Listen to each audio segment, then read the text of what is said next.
Did you start? Okay. Today I'll be talking about how performance can be very therapeutic and build confidence in young people especially. As someone who struggles with mental health issues, performing, especially theater, has helped me cope with many obstacles in my life and has strengthened my self-esteem. There are so many different types of performance, and it can be a great way to add joy to your life. Performance is a helpful tool to overcome struggles, build friendships, and foster personal growth.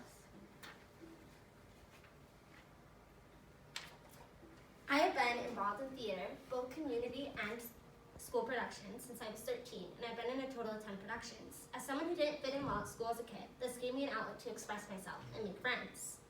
I not only acted and sang on stage, I have also been involved behind the scenes in working backstage and directing children at drama camp.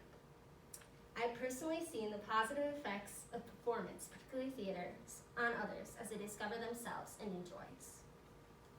Performance is a helpful tool for overcoming obstacles, making new friends, and developing confidence and self-esteem.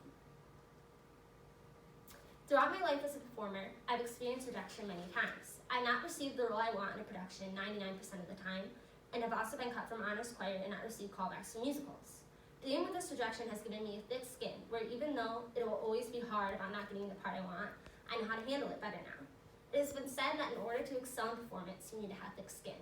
Most people are not born with this thick skin, but develop it over time.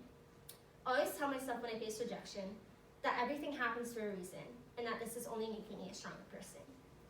In the article, Persevering in the Passion in the Face of Rejection, writer Brent Irvin Eichhoff explains how rejection is often viewed as being synonymous with not feeling wanted or valued. Even though the casting of roles is often subjective, the actor still struggles to come to terms with this loss of a role.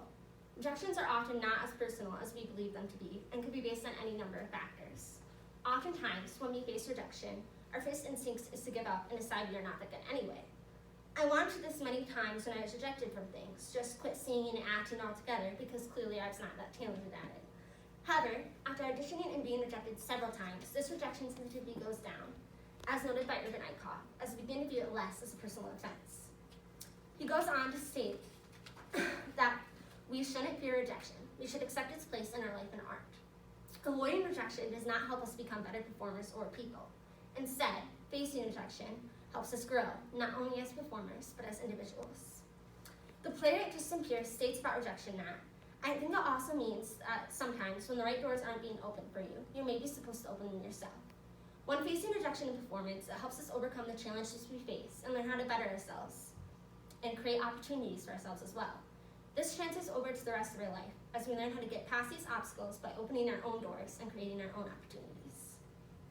Performance not only helps us get past obstacles we may face throughout life, but also helps us develop community with others and within ourselves. Throughout my life, I made some of my closest relationships through theater. These friendships span age groups, genders, schools, and dispositions. Community theater tends to be full of creative, passionate, accepting people, and the support and camaraderie you form between one another is something truly special.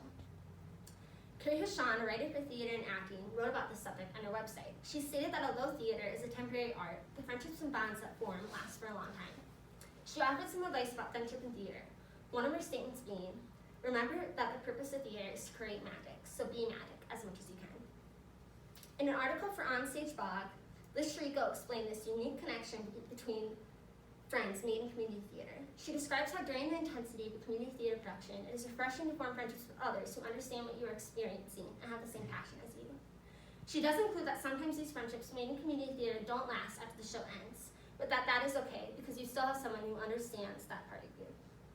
Not only does performance help build friendships, but it also helps build confidence and personal growth. Performance, especially theater, can strengthen someone's self-esteem, confidence, and growth. Growing up, I struggled significantly with my confidence and self-esteem. I was diagnosed in elementary school with a developmental disorder called dyspraxia, which greatly affected my hand-eye coordination and motor skills. When I found theater, it was therapeutic for me, as it was a way for me to express myself that didn't involve sports. Although the choreography was hard sometimes, over time I began to feel more confident in myself and my abilities. In an article titled Using Drama to Build Confident Children, author Jan Pierce discusses the benefits of drama on young people's confidence. Pierce explains that the expression at the heart of drama helps get past confidence and self-esteem issues. Pierce states, creative drama stimulates creativity and self-expression. It encourages children to get outside their own selves and try something new. It gives the opportunity to express a wide range of emotions, thoughts, and ideas that may not be part of their everyday life. She also shares that theater is a good way to develop empathy skills and support for others. Rochelle Santoka explains in the website Hobby Lark how musical theater has helped build her self-confidence. She explained how she faced her fears during performing. She used to hate being in front of people, but through experience and taking risks, she developed confidence in her own abilities. She concludes by stating that the most important thing a performer can do is be willing to learn and grow. She states that it is very easy to spot a self-confident person in a crowd. When she exhibits a willingness to take risks, is courageous enough to try not to be afraid of making mistakes or owning up to mistakes, is accountable for his actions instead of blaming others, accepts compliments and criticism graciously, and is not defensive.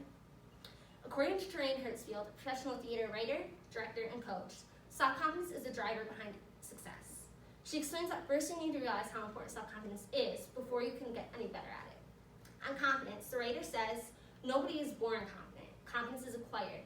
It is learned, it is practiced, and confidence can be generated. She also states that having confidence in one's abilities brings attention, which brings acceptance, which brings love and energy that make you as a performer more efficient. In conclusion, performance, particularly theater, is a good way to get past personal struggles you may face, build relationships you may not have found otherwise, and gain confidence in one's abilities.